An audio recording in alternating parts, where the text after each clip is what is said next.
Tens of thousands of Victorians have spent almost a week now without electricity as the clean-up and recovery from last week's severe weather continues.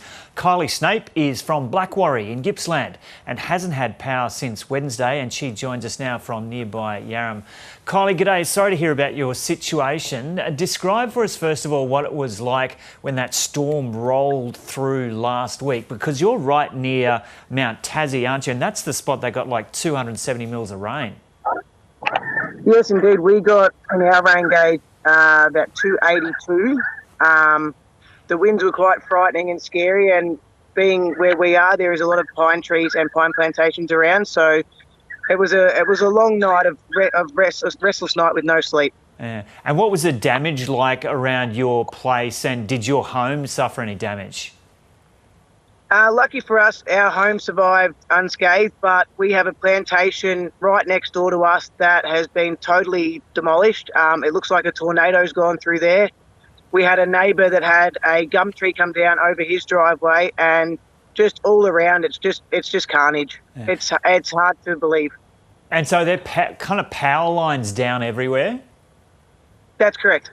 Yeah. And so how far away from the nearest centre are you?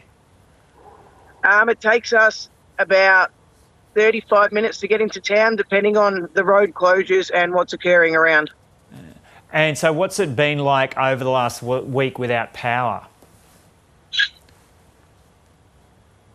Look, we're sort of in a better situation than most. We have a small generator at the moment, so that's running our freezer and the TV. But, yeah, we haven't been able to shower or do any washing or anything like that. We're having to boil water for dinners, and last night we had to bath the kids in the laundry trough because they needed to have a wash. And they get warm water in the bath, or is it freezing cold? No, our water system isn't run at all. We're actually having to boil water in pots to wash the kids. Right, okay. And you just get it at the right temperature. And so how long are you going to have to continue like this? We're not 100% sure. Our stories keep conflicting. So 1 minute we get told 2 days, 1 minute we get told a week. So it's sort of just play it by ear, and I guess we'll find out when the power comes back on, when it comes back on. Yeah. And so have you got any heat? You say you're able to boil the water, so you've got some warm water at least, but what about heating?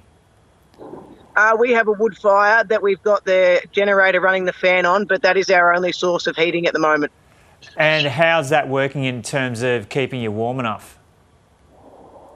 Yeah, it gets pretty cold up here, I won't lie, but look, we're managing as best we can. There is people far worse off than us at the moment, so we're fairly lucky that we've got the generator. There are some people up here that don't. So, I mean, we spoke to a neighbour yesterday and she's lost a tank full of tropical fish, hundreds of them, and things like that. So we're fairly lucky at the moment. And is there a bit of a sense of community where you are out of town and kind of neighbours helping neighbours? Yeah, so where we are, there's sort of 3 neighbours in close proximity, and we all stick together. But even just up around the area, everyone's willing to help everyone out, offer showers and food and things like that. So it's a really good, tight-knit community around this area. What kind of support have you been getting, and do you think authorities could do any more to help you?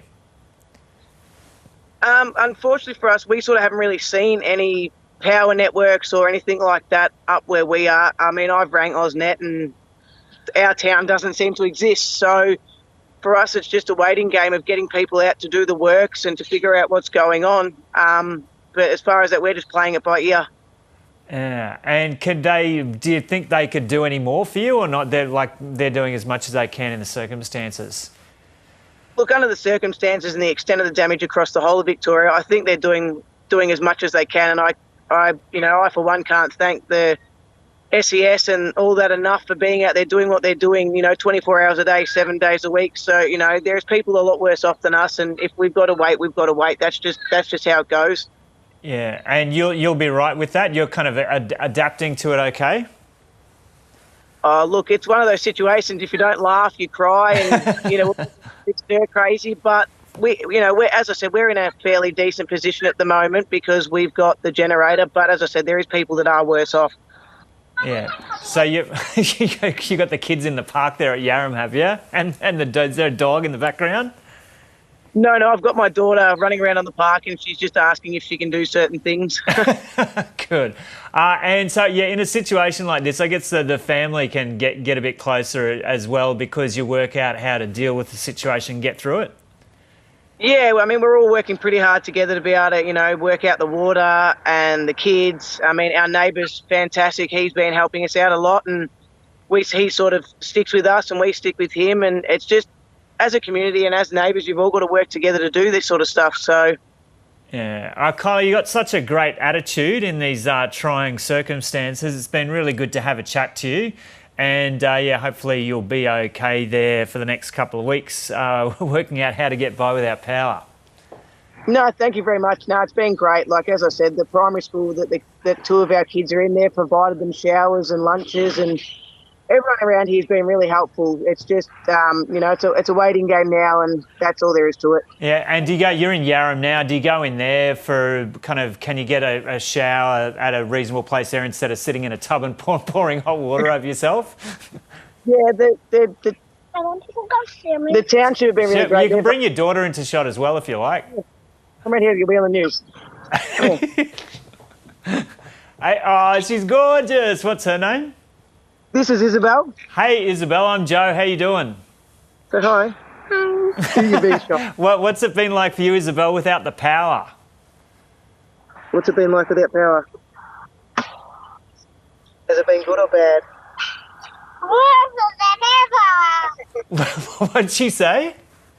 Worse than ever, she said. Worse than ever. Okay, Kylie, thanks so much for having a chat to us. And, yeah, good luck there over the next couple of weeks. And thanks so much, Isabel, for a bit of a cameo there at the end. You're welcome, and thank you for the phone call. Catch ya. Bye. Oh, isn't she gorgeous? Yeah, so that's one of the people there, Kylie Snape in Blackwarry, just the south of Traralgon.